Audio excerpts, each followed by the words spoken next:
Saya tuh selalu kalau di kelas ya, Kang Iwan, selalu bilang bahwa jangan percaya 3 hal lagi. 3 hal lagi nih teman-teman. Pertama, jangan percaya sedikit bicara banyak bekerja. Wah, itu yang membuat orang akhirnya takut bicara. Dianggap nggak bisa kerja. Dianggap nggak bisa kerja. Terus yang kedua nih, yang sering banget saya dengar adalah tong kosong nyaring bunyinya. Saya jadi sedih, gimana orang mau ngomong kalau udah didoktrin dan dibully seperti itu. Iya. Terus yang ketiga nih Kang Iwan, DIE. Apa tuh? Diam, itu emas. Jadi lu diem ya, biar lu dianggap emas.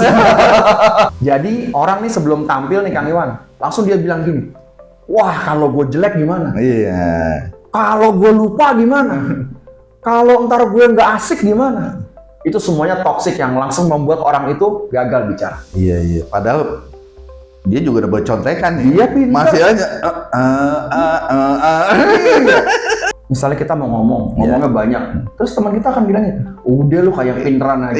Sering tuh, udah lu kayak yang jago aja, udah ntar aja kenapa sih lu kayak kagak ngerti banget gitu. Jadi itu bully yang akhirnya terbawa terus sampai ke dunia korporasi. Waspadalah di usia 15 tahun ke atas. Karena perbedaan dari zaman sekarang dan dulu, kalau dulu kita nggak kenal gadget. Iya. Lebih mudah generasi X dan baby boomers itu bicara. Timbang yang zaman sekarang. Iya. Makanya saya suka sekali di kelas bicara tentang MKK. Miskin kosakata. Miskin kosakata adalah pembunuh terbesar bagi generasi muda untuk bisa bicara dengan lancar. Karena dia percaya selama ini hanya Gadgetnya. texting, WA, Line, DM. Padahal itu yang membuat dia akhirnya tidak punya kosakata tersimpan di kepalanya.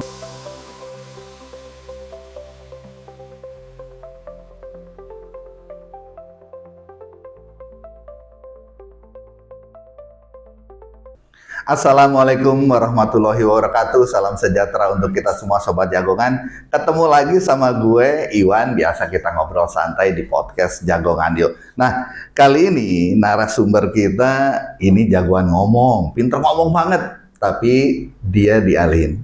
Gimana ceritanya bisa jadi pinter ngomong begini, dia bikin usaha sendiri. Ntar kita ceritanya. Langsung aja, namanya Ikrar. Dulu sempet kita satu kantor sama dia. Nah, sekarang dia udah usaha sendiri. Ini dia bawa, udah bentuk badan usaha juga. Namanya Bicara Indonesia Muda. Pinter banget ngomongnya. Nah, nanti juga Sobat Jagongan bisa nih, kalau mau belajar ngomong yang bener, yang lancar, kalau bahasa ininya gacor, ya. Langsung tak nggak pakai itu kunciannya. Oke, kita langsung aja, nggak berlama-lama. Tapi sebelum kita mulai, jangan lupa dukung terus channel Jagongan Yuk, subscribe, like, comment, share, dan aktifin lonceng notifikasinya biar nggak ketinggalan video terbarunya. Oke, kita langsung aja, nggak pakai lama-lama. Om Ikrar, apa kabarnya? Sehat selalu, terima kasih. Nyampe juga di studio bermacet-macet. Enggak lah, demi teman nggak ada macet. Nggak ada macet. Luar biasa. Ini khusus nih Sobat Jagongan. Saya mau disclaimer dulu nih sama, karena ini bener-bener kolaborasi, sesuatu yang baru nih buat Jagongan juga. Ini dia juga langsung live ya, karena Langsung live hari ini. live di channelnya dia nih. Iya. Ada 30 channel kan. Kali ini 3 dulu deh. Tiga dulu. Yang 27 ntar nyusul. Iya. Ya. Jadi nanti kalau buat fansnya Pak Ikrar gitu, gue disclaimer nih, kalau gue ikutan ngetop jangan salahin ya. Gue yang dapat duluan. Amin. Keren, luar biasa. Nah, ini gimana ceritanya sih? Istilahnya ya dulu kita satu kantor lah, walaupun juga beda ini ya, beda divisi gitu kan. Nah, terus memang dari waktu itu ya gue akui lah gitu kan, kalau lo ngobrol di depan itu wah luar biasa gitu. Suaranya berapi-api, udah kayak Bung Tomo lagi hari pahlawan 10 November. Nah, tapi itu kan akhirnya lo memutuskan untuk terjun langsung lah gitu ya. Jadi istilahnya entah kepedulian bahwa ternyata apalagi tadi juga dengar di awal cerita lo generasi sekarang lebih ya nanti kita cerita lah Ya. ya. Nah, tapi dengan ini nih sebetulnya goals lo apa sih Karena? Baik, terima kasih nih ya Nah. dengan Om Iwan, Kak Iwan, atau Pak Iwan, atau Mas Iwan, sebenarnya. Iwan aja biar mudah terus. Iwan aja, kita manggil nama aja ya dengan Jagongan Yuk. Jadi hari ini saya spesial menghadiri sebuah acara yang saya tunggu-tunggu memang untuk bisa berbagi kepada seluruh rakyat Indonesia melalui podcastnya Jagongan Yuk. Jadi begini Kang Iwan. Saya itu prihatin dengan banyaknya generasi muda, bukan hanya yang muda sih, para perwakilan dari perusahaan, para brand ambassador, ketika mereka tuh ada di depan umum, terus disuruh bicara, kelihatan tuh gesturnya jelek, ngomongnya pakai jeda, kemudian pesannya kusut, nggak ada impactnya ke audiens. Terus saya bilang, ini damage-nya ke korporasi besar loh. Oke. Karena pesannya tuh banyak yang nggak nyampe. Iya. Ini sangat merusak. Dan latar belakang sebelum sampai ke tujuan, saya melihat juga bahwa kalau kita di forum-forum internasional ya, Kang Iwan ya, kita lagi ada di sebuah, misalnya nih meeting atau tatap muka, itu saya melihat sekali kalau sudah ada expatnya dengan orang Indonesianya. Kebanyakan para orang Indonesia tuh kalau disuruh ngomong ada 3 gesturnya, Bang. Oke. Gestur pertama tuh begini, mukanya. Silakan sini. Nyari teman. Dia mau nanya dia gini-gini dulu. Gini-gini dulu. Terus gestur yang keduanya yang umum nih, Kang Iwan, dia begini. Entah yang ditulis apa, entah yang diketik apa, pokoknya belajar sibuk. Terus ada kayak yang ketiga nih gesturnya. Misalnya disuruh, apakah ada yang mau kasih pendapat? Gesturnya lempeng. Lempeng. Nggak ada ekspresinya, nggak ngangkat tangan, lempeng. Jadi tujuan utama saya adalah bagaimana sih banyak orang Indonesia, mau Anda bekerja di swasta, mau Anda punya bisnis, mau Anda di korporasi, mau Anda di pemerintahan, yuk bisa bicara yang efisien. Nah. Tujuannya sesimpel itu, agar banyak sekali budaya kita, culture kita, biar nyampe ke negara orang karena orang-orang kita jago bicara. Oh iya. Jadi saya tuh selalu kalau di kelas ya Kang Iwan, selalu bilang bahwa jangan percaya 3 hal lagi. 3 hal lagi nih teman-teman. Pertama, jangan percaya sedikit bicara banyak bekerja. Wah, itu yang membuat orang akhirnya takut bicara. Dianggap nggak bisa kerja. Terus yang kedua nih, yang sering banget saya dengar adalah tong kosong nyaring bunyinya. Saya jadi sedih, gimana orang mau ngomong kalau udah didoktrin dan dibully seperti itu. Iya. Terus yang ketiga nih Kang Iwan, DIE. Apa tuh? Diam. Itu emas. Jadi lu diem ya, biar lu dianggap emas. Jadi itu Kang Iwan, tujuan utamanya simple, bagaimana bisa membuat orang Indonesia kalau di depan umum tampil percaya diri, kalau diberikan amanat menyampaikan pesan-pesannya, nyampainya benar-benar masuk dan tidak menimbulkan persepsi yang macam-macam. Iya. Iya, soalnya ingat nggak dulu zaman sekolah nih, gitu kan, kalau guru masuk gitu kan di kelas, udah begitu biar nggak ditanya nih siapa dia belakang sibukannya nunduk semua. Kebiasaan itu dari zaman sekolah. Iya.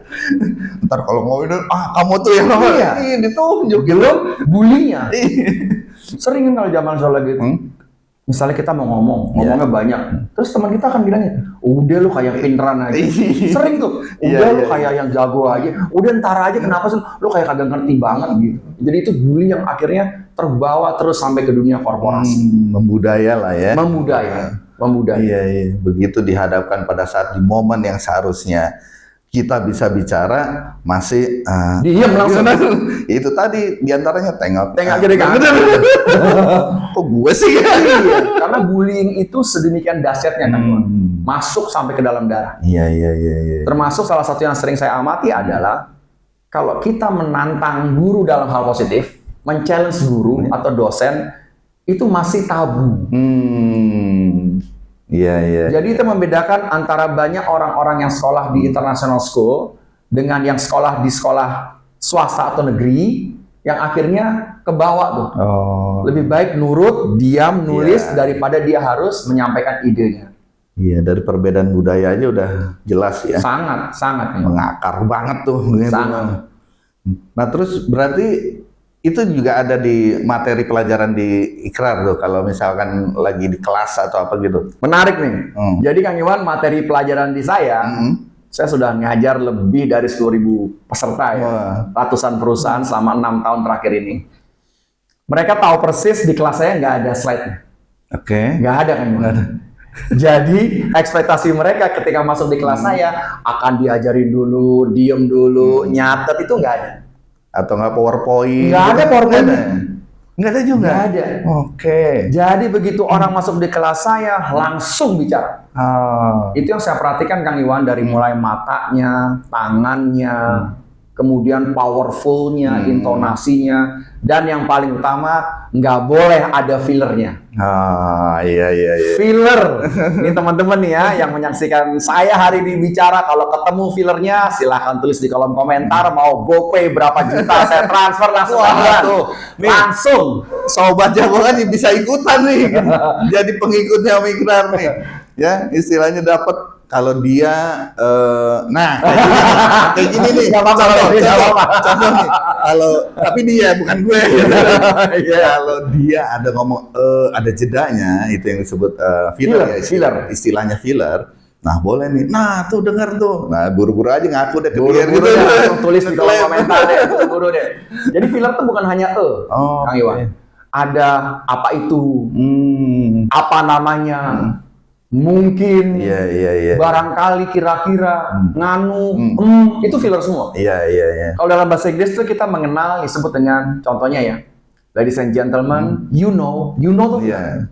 Oh, filler juga masuk kategorinya. Terus ada lagi orang bilang, I would like to, well tuh filler. Iya. Jadi memang ilmu bicara ini kompleksnya luar biasa, Kang Iwan. Saking luar biasanya saya selalu bilang bahwa ilmu bicara ini bisa dipelajari. Iya. Nggak ada tuh bawaan. Nggak ada tuh istilah introvert. Nggak ada. Iya. Nggak ada sama sekali. Yang ada adalah Anda mau belajar atau tidak. Iya. Terus punya mentor atau enggak. Iya. Karena kalau belajarnya cuma dari sosial media kan nggak ada yang ngoreksi. Iya. Nggak ada Kang Iwan. Benar. Nggak ada. Kalau zaman dulu nih, gue lagi sekolah, ya mungkin sama lah, nggak jauh beda gitu kan.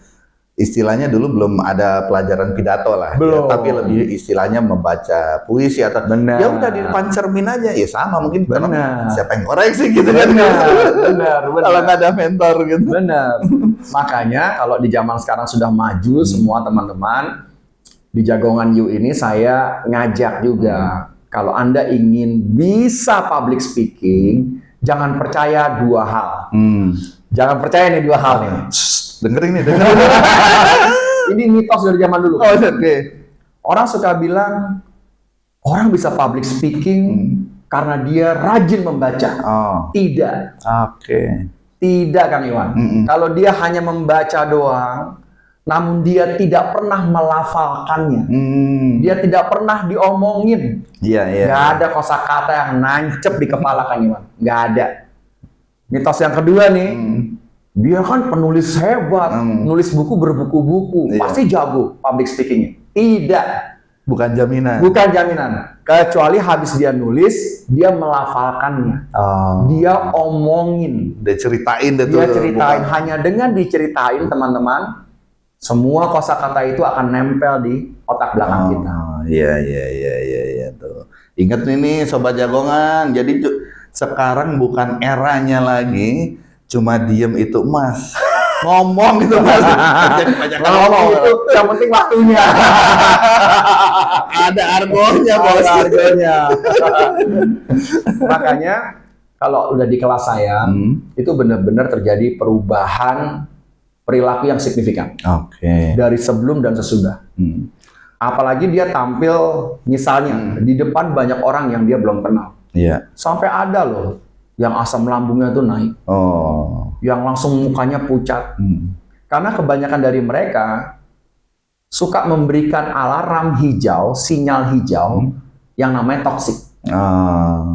Jadi orang nih sebelum tampil nih Kang Iwan, langsung dia bilang gini, wah kalau gue jelek gimana? Iya. Kalau gue lupa gimana? Kalau ntar gue nggak asik gimana? Itu semuanya toksik yang langsung membuat orang itu gagal bicara. Iya. Padahal dia juga udah buat contekan nih. Dia pintar. Masih aja. Belum ntar orang dihantam pertanyaan dadakan. Itu kalau nggak ngerti skillnya, langsung blank spot. Kunang-kunang. Kayak ngeliat tagihan rumah tangga. Kalau biasa TV dulu kamera mana angkat tangan. Kalau dulu yang lain dulu pakai yang putih-putih itu ya. Gitu Kang Iwan. Oke. Nah, ini menarik banget gitu. Gue pikir orang pasti juga kepakailah ilmunya gitu kan. Nah, tinggal kalau satu sisi nih kan. Kalau orang nih sobat jagongan yang nonton, terlepas dari corporate ya atau perusahaan gitu, mau secara personal bisa nggak atau Ikrar ada buka kelas untuk yang pribadi di tempatnya atau di mana gitu? Ya, jadi sobat jagongan di seluruh tanah air, saya kalau lagi nggak ngajar banyak di berbagai perusahaan, saya suka buka kelas weekend. Oke. Jadi kelasnya kalau nggak hari Sabtu, hari Minggu. Itu dilakukannya di sebuah mall di Jakarta Selatan namanya Mall Citos. Jadi di bawahnya itu ada kayak seperti coworking space, namanya Mula. Suka saya kontrak untuk saya ngajar di sana. Jadi bisa jadi tiap Sabtu Minggu ada atau 3 minggu nggak ada karena saya lagi sibuk untuk tur keluar kota, ngajar korporasi karena banyak banget persiapannya. Jadi buat sobat jagong yang udah tahu nih gajian minggu depan nih tanggal 28-29, gue tuh harus memperbaiki diri gue agar gue bisa bicara tanpa filler, gue berani tampil di mana aja tapi perusahaannya sangat pelit untuk mendatangkan seorang Ikrar dari Bicara Itu Mudah. Teman-teman bisa invest buat diri sendiri dan percayalah di kelas saya juga salah satunya yang sering saya goda-goda. Kalau selama saya ngajar, teman-teman mendengar saya kelepasan sekali saja filler, saya balikin 10 kali lipatnya. Nggak play-play, Kang Iwan. Yang kita daftar aja, kita tungguin.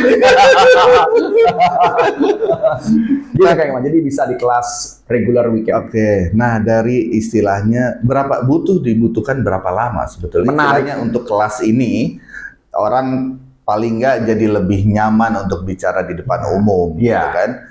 Bisa mengutarakan tanpa itu tadi. Nggak usah kita banyak-banyak. Mungkin dari kayak gue juga masih suka ada filler lah istilahnya gitu ya, ngobrol itu. Tapi mungkin katakanlah dari 30 menit durasi ada 10 bisa berkurang jadi 3 atau 2. Itu buat gue, koreksi kalau salah nih, itu udah suatu kemajuan.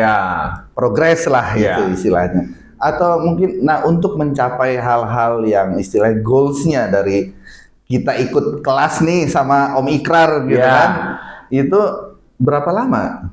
Sekali pertemuan kah? 2 kali pertemuan kah? Oke, jadi gini Kang Iwan, banyak orang yang selalu memanjakan diri dengan bertanya, kelasnya nggak 3 kali aja, nggak 4 kali.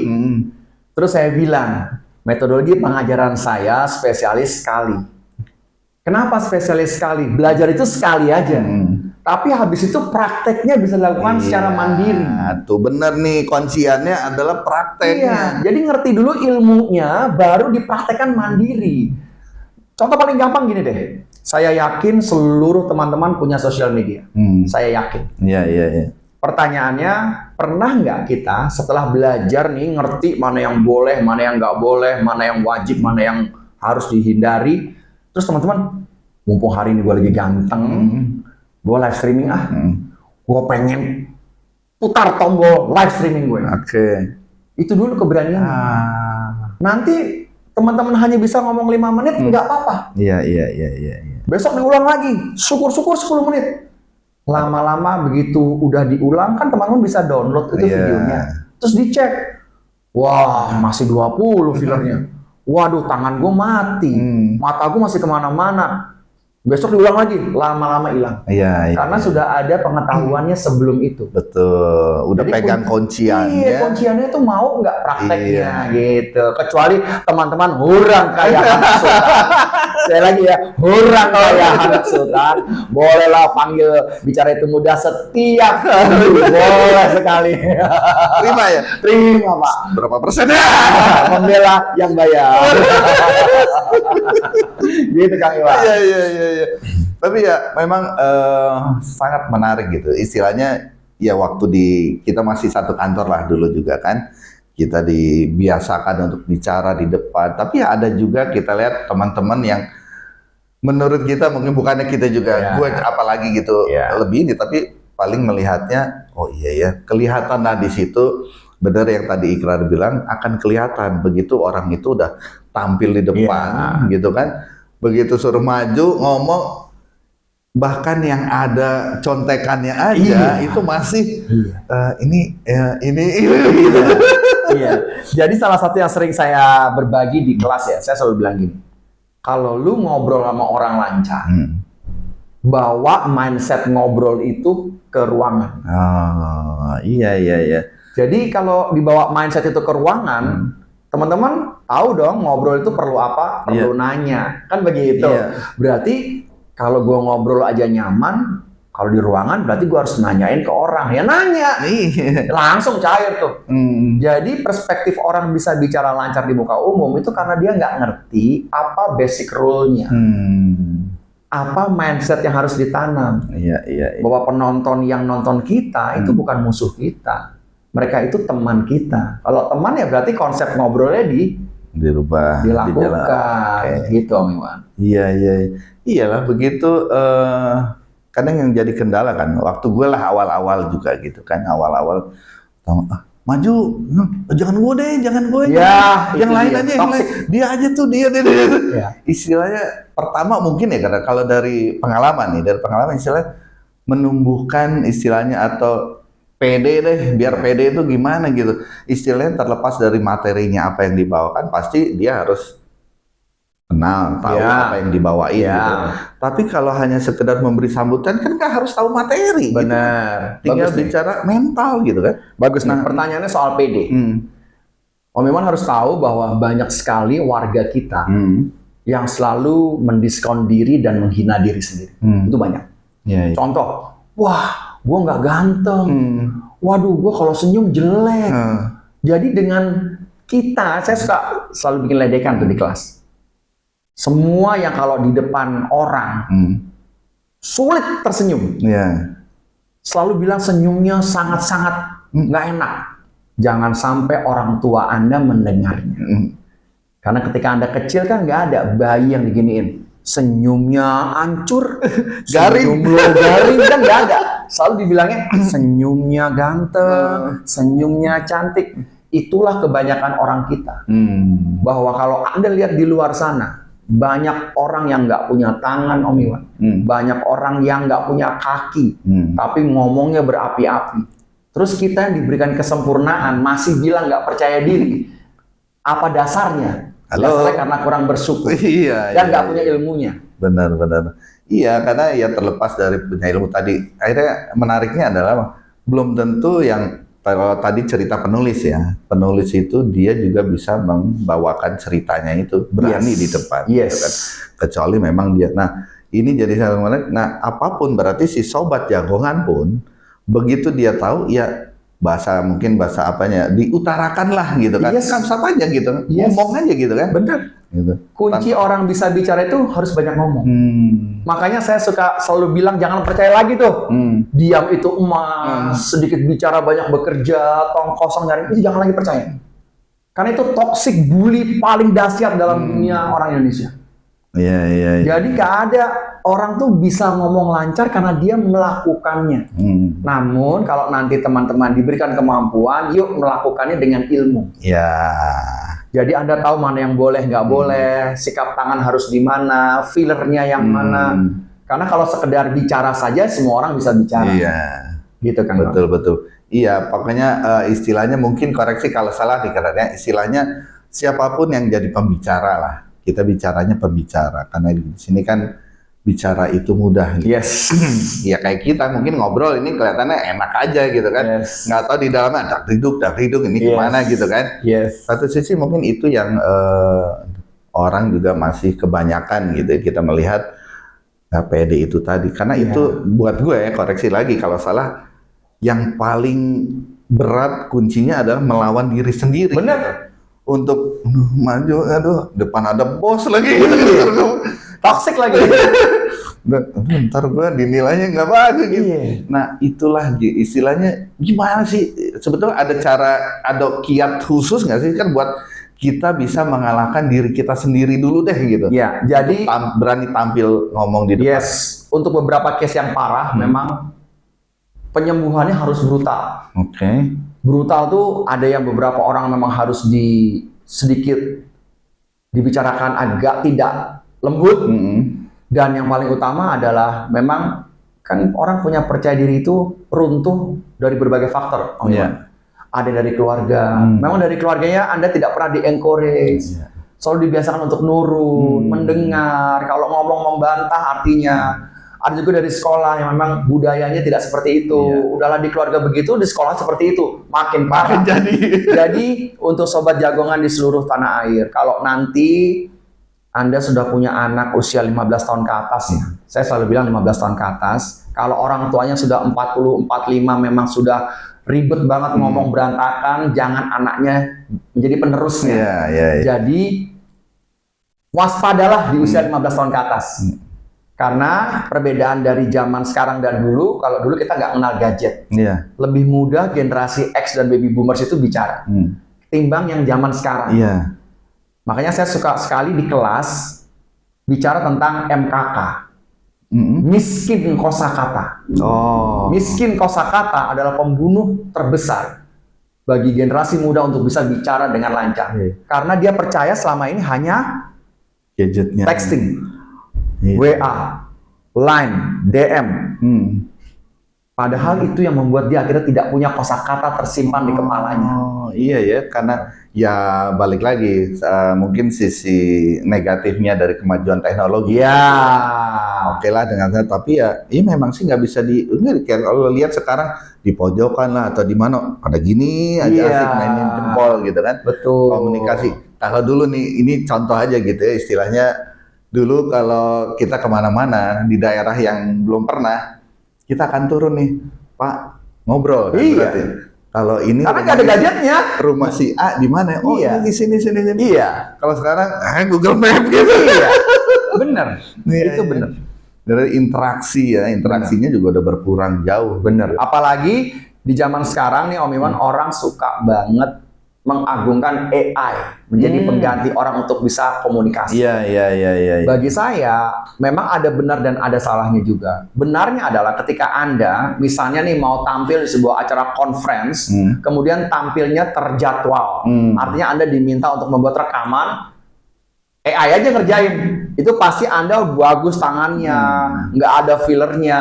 Pertanyaan saya, bagaimana kalau besok Anda di ruang meeting, tahu-tahu Anda disuruh maju dadakan? Masih sempat minta tolong sama AI? Nggak sempet loh. Nggak sempet. Nggak ada itu. Langsung menciptakan bad history. Dalam perjalanannya, kalau teman-teman masih ingat, di tahun 2025 ini kita dikejutkan oleh beberapa pejabat kita nih di level kementerian. Sama juga, yang akhirnya karena tidak pernah diajarkan ilmu bicara, wah ancur-ancuran. Jadi saya mengajak nih kepada Sobat Jagong, sebelum jadi pejabat negara, yuk belajar dulu nih. Gitu. Luar biasa.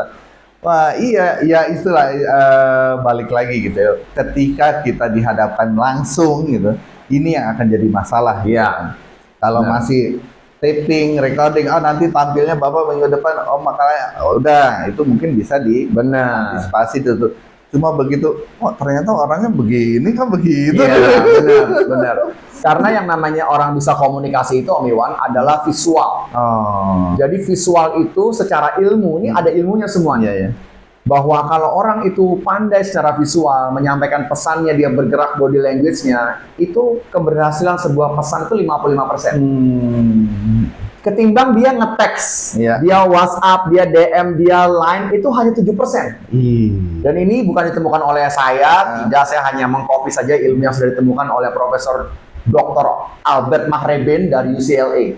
Dan ilmu itu saya pakai terus-terusan. Oke. Jadi kalau teman-teman masih nggak percaya bahwa komunikasi itu perlu dimiliki oleh semua orang, karena memang kita ini adalah makhluk sosial. Iya, betul. Gitu. Setuju banget itu. Nah, ngomong-ngomong, Ren, lu tuh begini tuh sekolah khusus atau ini aja sih istilahnya ya otodidak? Saya berterima kasih kepada 2 perusahaan saya sebelumnya yang mengirimkan saya ke luar negeri, Om Iwan, hanya untuk belajar bicara. Oke. Jadi ilmu ini waktu saya disekolahkan itu pressure-nya adalah pressure tingkat ekspat. Oke. Jadi bahasa pengantarnya bukan bahasa Indonesia. Iya. Kemudian saya adopsi, saya bawa ke Indonesia dan saya switch sesuaikan dengan orang Indonesia. Karena kan kalau di luar negeri kan teman-teman Sobat Jagoan juga tahu bahwa di sana kan nggak ada istilahnya Pak Iwan, Iya. Kak Iwan, Om Iwan, adanya Iwan atau istilah hanya you and me, Iya. I and you. Nggak ada istilahnya Bapak, rekan-rekan terhormat, kamu, aku tuh nggak ada. Jadi ada perubahan adjustment sedikit. Jadi saya benar-benar mendapatkan ilmu ini dari tempat yang benar-benar dikelilingi oleh profesional yang memang paham soal ilmu ini. Jadi bukan dari pinggir jalan, Pak Iwan. Oke. Mantap. Ya nggak, dalam arti kan istilahnya ilmu memang bisa didapat di mana aja Yes. gitu kan. Tapi ada yang istilahnya bahasa gua formal dan non formal. Ya, otodidak. betul. Ya apapun itu, ya kayak maaf cakap nih Sobat Jagongan. Kayak kita bicara musik lah. Ya, Dengan pinggir jalan. bener. Tapi nggak kalah juga sih. Bener. Suara sama permainan alat musiknya gitu kan. Dengan orang yang udah tampil di studio, bahkan di panggung gitu. Bener. Ya begitu dia tampil kan bicara nyali. Belum tentu penyanyi itu nyanyi di warung makan situ belum tentu mau. Iya, bener banget. Itu valid. Kalau kata anak sekarang itu nyampe. Nyampe. Aduh, kita malah nggak ngikutin. Tapi ya itulah, balik lagi ngobrol ini memang tinggal ngobrol aja. Nggak begitu ternyata ya. Enggak. Coba ya kalau ngobrol cuma di warung kopi kita berdua sih Beda. Coba tuh di panggung situ. Iya. Gue banyak banget itu. Iya, bener, itu bener. Jangan gue deh gitu. Dan itu saya percaya bahwa kebanyakan orang di korporasi yang memimpin itu bukan yang paling terpintar, bukan. Tapi mereka yang mampu dan bisa ngedrive orang untuk melakukan sesuatu dengan komunikasinya. Iya. Nggak harus dia lulusan universitas terkenal, nggak harus. Iya. Nggak harus dia yang paling pintar di komunitas atau di lingkungan kerja dia, tapi dia adalah orang yang kalau ngomong orang dengerin. Iya. Itu yang menjadi kunciannya. Benar. Kan kadang ya mungkin juga Ikrar pernah ngalamin lah. Kita lagi di depan ngobrol, kita lihat di belakang ada yang begini. Iya. Ada yang gitu. Kayak aduh. Berarti kita ngomong nggak ada yang didengerin. Iya, benar banget itu. Rasanya nyes. Nah itu kan diantaranya ya itu tadi ilmu komunikasi. Iya, ada tekniknya itu, engagement dengan audiens. Iya. Biasanya orang-orang suka nggak paham gimana ya cara orang biar nggak tidur, nggak ngantuk, nggak ngeluarin handphonenya, nggak ngobrol. Iya.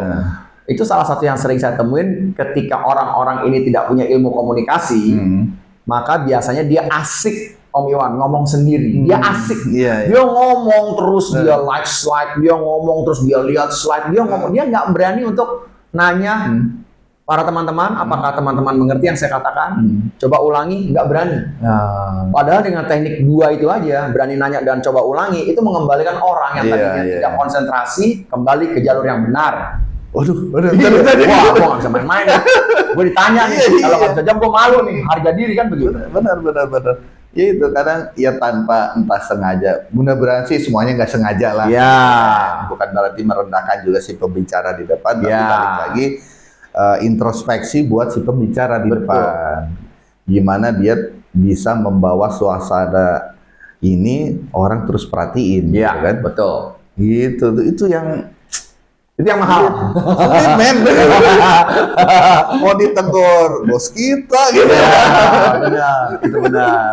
Ingat ya, kalau dia udah jadi bos kita, selalu ingat aturannya bahwa bos nggak pernah salah. Lagi, ya malah si bos yang ngobrol gitu. Itu Om Iwan. Ya menarik. Nah, Sobat Jagongan ya, nih kalau Sobat Jagongan nih tadi Om Ikrar udah kasih tahu nih bahwa kalau misalkan Sobat Jagongan terlepas kalau bahasanya Omikron, kalau company-nya pelit gitu kan, ngolahin staffnya, anak buahnya untuk jadi lebih pinter, pandai bicara, bisa. Tapi nanti gue cantumin di kolom deskripsi atau mau komen, tulis komen juga nggak apa-apa. Ya. Ya, gitu. Siap. Nanti tanya-tanya. Pokoknya siaplah ini. Nah, Omikron terakhir ini sebetulnya ekspektasi dari Omikron dengan bicara itu mudah gitu kan. Ini lebih kan istilahnya corporate atau apa segala macam pasti ada batasan-batasan. Ya. Pasti menyikapinya gimana tuh? Ya, saya sih punya pesan yang sangat dalam sebetulnya buat pemerintah ya, bahwa tidak pernah selama saya berkarir dan saya melihat dunia public speaking dan komunikasi itu diajarkan sejak dini. Oke. Saya tidak pernah lihat ada kurikulum tentang public speaking dan komunikasi benar-benar diajarin di sekolahan. Tingkat sekolah dulu ya, belum kuliah loh. Makanya ekspektasi saya selaku sebagai orang praktisi yang selalu ingin ngajarin orang untuk bisa public speaking, saya berharap bahwa pemerintah sudah harusnya mempertimbangkan ilmu komunikasi harus berada dalam kurikulum pendidikan. Minimal semua yang sudah di level 15 tahun itu sudah mulai harusnya diberikan ilmu ini. Karena nantinya mereka akan persiapkannya untuk misalnya mau interview buat meneruskan dia kuliah. Habis kuliah dia harus interview kerja atau dia mau pitching bisnis. Itu sangat-sangat diperlukan. Sangat-sangat diperlukan.